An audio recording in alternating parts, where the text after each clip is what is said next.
Welcome to சாயனு creation. இன்றைக்கி lily பிளான்ட்டுக்கு எப்படி ஃபெர்டிலைசர் கொடுக்கறது அப்படிங்கிறத பற்றி இந்த வீடியோவில் பார்க்கலாம்.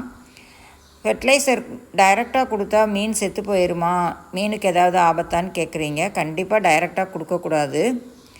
நான் இப்போ டிஏபி, என்பிகே இந்த 2 உரங்களை தான் நான் மாற்றி மாற்றி கொடுக்குறேன். இப்போ டேப்லெட் ஃபார்ம்லேயும் வந்திருக்கு. உங்களுக்கு எது கிடைக்குதோ நீங்கள் அதை யூஸ் பண்ணிக்கோங்க. இப்போ மீனுக்கு நம்ம டைரெக்டாக கொடுக்கும்போது அதுக்கு பாதிப்பு வருதுங்கிறதுக்காக தான் சில பேர் பேப்பரில் மடித்து அப்படியே மண்ணுக்குள்ளே சொருகி வைப்பாங்க. ஃபஸ்ட்டெல்லாம் நானும் அப்படி தான் பண்ணிகிட்டு இருந்தேன். அதுக்கப்புறம் நிறைய பாட் இருக்கிறதுனால எனக்கு நிறைய பேக்கெட் பண்ணி அதில் வைக்கிறது ரொம்ப சிரமமாக இருந்தது.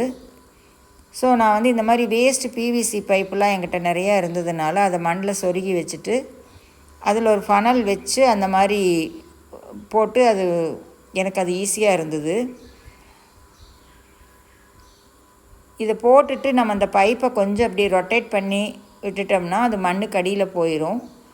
மீனுக்கு சாப்பிட்றதுக்கு வாய்ப்பு இருக்காது அது.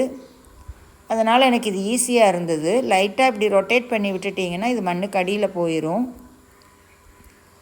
இதே மாதிரி தான் இது பவுடர் ஃபார்மில் இருக்குது. டிஏபி கிரானுவல்ஸாக இருக்கும். உங்களுக்கு எந்த ஃபார்மில் இருந்தாலும் பிரச்சனை இல்லை. அதுவும் இதே மாதிரி கொடுத்துக்கலாம்.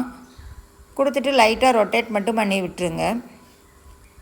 நான் இந்த மாதிரி தான் கொடுத்துட்ருக்கேன். இந்த மெத்தட் உங்களுக்கு பிடிச்சிருந்தா நீங்களும் ஃபாலோ பண்ணுங்கள். இந்த பைப் கொஞ்சம் அகலமானதாக இருந்தால் உங்களுக்கு போடுறது ஈஸியாக இருக்கும். இந்த மாதிரி சின்னதாக இருக்கும்போது நீங்கள் இந்த ஃபனல் வச்சு போடுறது தான் உங்களுக்கு ஈஸி. டேப்லெட்ஸாக இருந்துச்சுன்னா அப்படியே மண்ணில் சொருகி வச்சிட்டிங்கன்னா போதும். உங்களுக்கு இந்த வீடியோ பிடிச்சிருக்குன்னு நினைக்கிறேன். பிடிச்சிருந்தால் நீங்களும் இதை ட்ரை பண்ணி பாருங்கள்.